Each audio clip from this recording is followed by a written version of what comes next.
கிறிஸ்து இயேசுவுக்குள் அன்பான உடன் விசுவாச பிள்ளைகளே,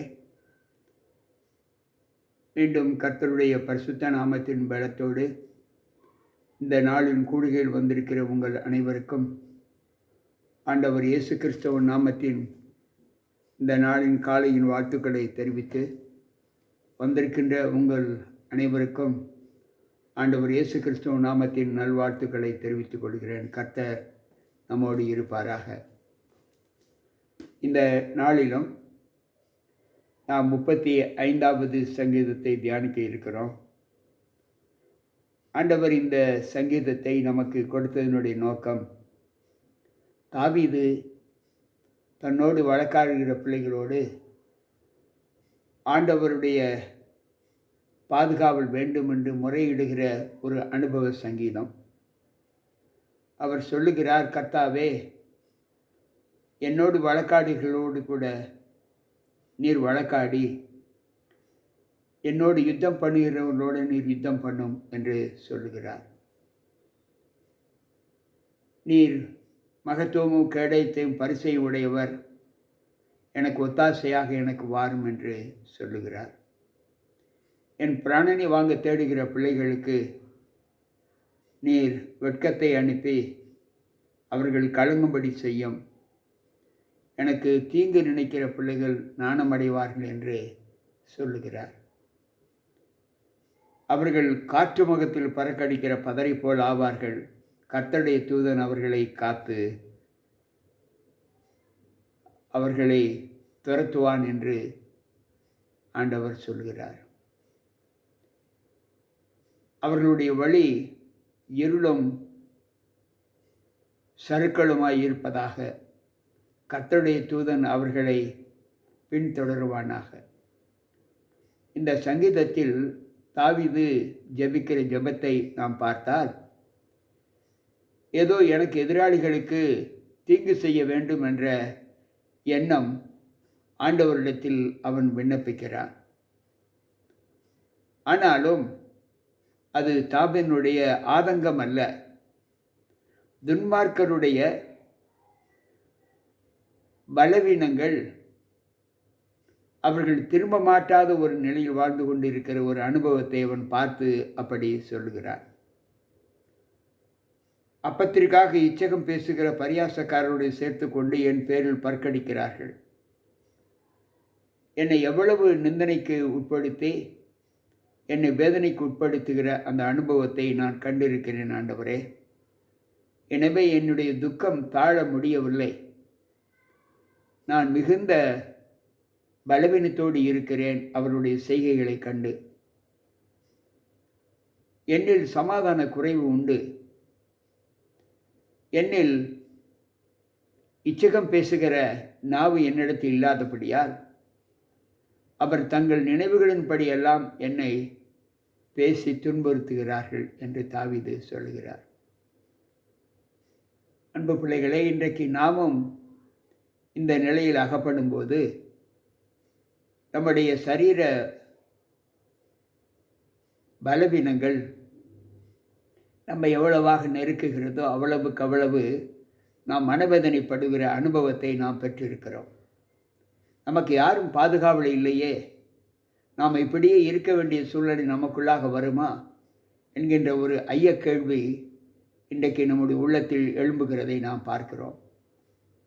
நம்மை நிந்திக்கிறவர்களின் கூட்டம் ஏராளம் என்று நாம் அறிந்த போதும் கூட அந்த நிந்தனைகளுக்கு பயப்படாமல் நம்மால் இருக்க முடியவில்லையே. நாம் சமாதானத்தோடு அவைகளை பார்த்து அவைகள் கெடுக்கட்டும் என்று ஒதுக்கிவிட நம்மால் முடியவில்லையே. ஏனென்றால் நாமும் பாடுகள் உள்ள மனிதர்கள்தான். ஆனாலும் தேவ நம்பிக்கை நம்மை சற்றும் பலவீனப்படுத்தி விடாதபடி, நம்மை தேவ சமூகத்திலிருந்து விலக்கிவிடக்கூடாத ஒரு அனுபவத்தை நாம் பெற்றுக்கொள்ளாதபடி இருக்க வேண்டும் என்று ஆண்டவர் சொல்லுகிறார். இந்த சங்கீதத்தை பார்த்து நாம் என்ன கற்றுக்கொள்ளுகிறோம் என்பதை சற்று உணர வேண்டுமென்றால், எல்லா நிலைகளிலும் ஆண்டவர் தம்முடைய பிள்ளைகளுக்கு வேண்டிய காவல்களை கொடுக்கிறார்.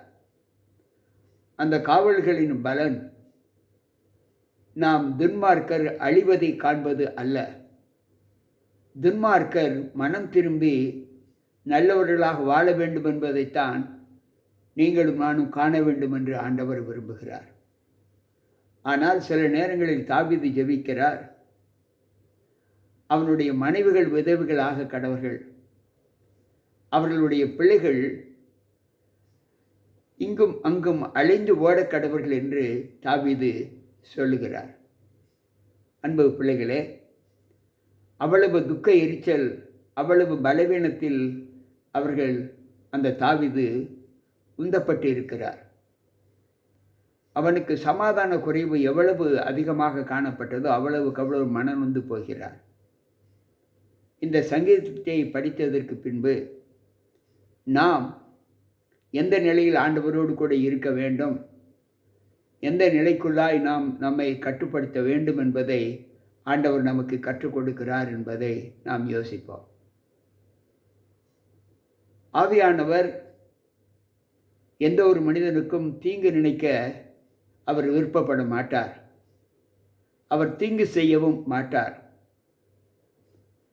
அவர் பாவியை கூட நேசித்து அந்த பாவியின் மீது அன்பு காட்டுகிற தேவன் நம்முடைய தேவன்.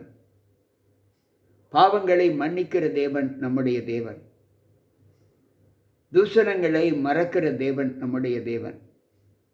அப்படி இருக்கும்போது நாம் சஞ்சலப்பட்டு துன்மார்க்கரால் நாம் இகழப்படும் போது அல்லது தாக்கப்படும் போது, சொற்களால் தாக்கப்படும் போது நாம் சஞ்சலம் மிகுந்தவர்களாய் காணப்படுகிற அனுபவத்தை நாம் பார்க்கிறோம். எனக்கு பிரியமான தேவ பிள்ளைகளே, உங்களை நிந்தித்து பலவித தூஷணமான வார்த்தைகளை உங்கள் பேரில் சொல்வார்களானால் நீங்கள் பாக்கியவான்களாய் இருப்பீர்கள் என்று மத்தேயு 5:11 நாம் வாசிக்கிறோம். நம்ம யாராவது இகழ்ந்தால் அந்த இகழ்வை குறித்து நாம் கவலைப்பட வேண்டாம், கவலைப்படக்கூடாது. ஏனென்றால் அவர் பேசினால் பேசட்டும் என்கின்ற ஒரு விட்டுவிடக்கூடிய அனுபவத்தை நாம் பெற்றுவிட வேண்டும். எனக்குள்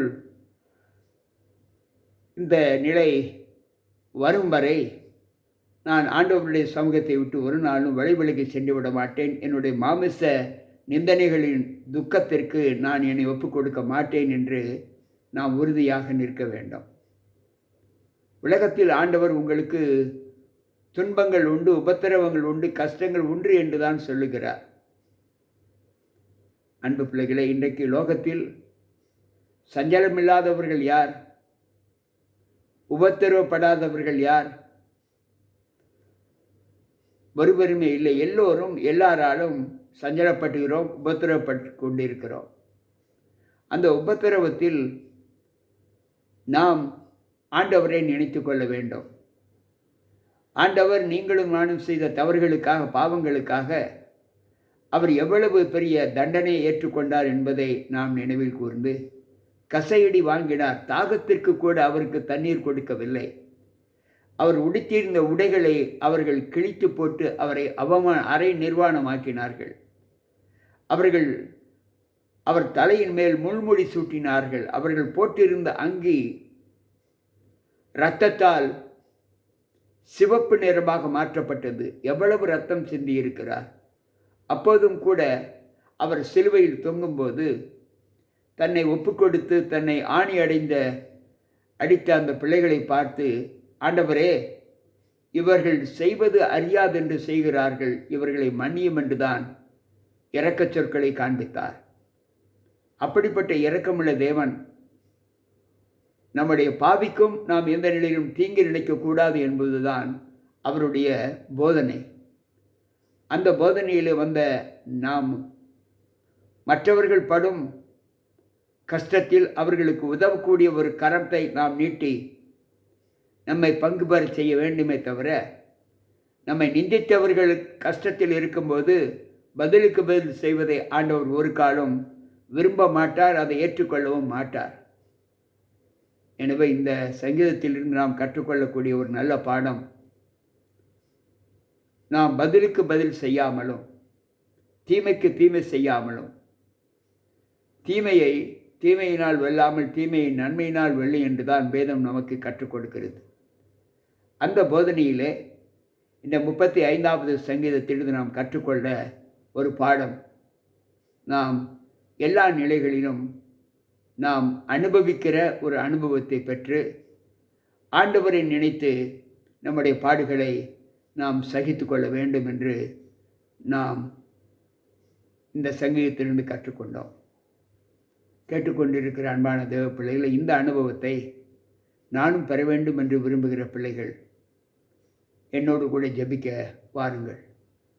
அன்புள்ள ஆண்டவரே, இன்றைக்கு உம்முடைய வார்த்தைகளை கேட்ட எங்கள் ஒவ்வொருவருக்குள்ளும் கஷ்டம் வந்தபோது நாங்கள் மாமிச பலவீனமடைந்து சோர்ந்து போய் விசுவாசத்தை விட்டு வழிவழிக்கு சென்று விடாமல், எல்லா நிலைகளிலும் யோபு சொன்னது போல, என்னை மரணத்திற்கு ஒப்பு கொடுத்தாலும் என்னை கொன்று போட்டாலும் நான் அவருடைய நீதியை விட்டு விலகாமல் அவருடைய நாமத்தை ரீங்காரம் பண்ணுவேன் என்று சொன்ன அந்த வார்த்தைக்கு இணங்க, நாம் துன்பங்கள் துயரங்கள் எல்லா நிலைகளிலேயும் நாம் பற்றியிருக்கிற ஆண்டவருடைய நம்பிக்கையை நாம் ஒரு நாள் விட்டு வழிவிலகி செல்லக்கூடாது என்பதுதான் நாம் கற்றுக்கொண்ட, நம்முடைய தேவன் கற்றுக் கொடுத்த சத்திய போதனை. அந்த போதனையிலே நாமும் இருந்து அவர் வரும் வரை நமக்கு ஏற்படுகிற நிந்தைகளிலும் நிதானம் இல்லாமையிலும் கஷ்டங்களிலும் துன்பங்களிலும் நாம் அவர் மன்னித்தது போல நாமும் மன்னித்து நாம் நம்மை சமாதானத்திற்குள்ளாக்கி கொள்ள கர்த்தர் நம்மை பலப்படுத்த வேண்டும் என்று சொல்லி நாம் ஆண்டவருடைய சமூகத்தில் நம்ம ஒப்புக் கொடுப்போம். கர்த்தர் நம்மோடு இருப்பாராக. ஆமென். அன்பு பிள்ளைகளே, மீண்டும் நாளை சந்திப்போம். உங்கள் பாதுகாப்பு ராபர்ட். கர்த்தர் நம் அனைவரோடு கூட இருப்பாராக. ஆமென்.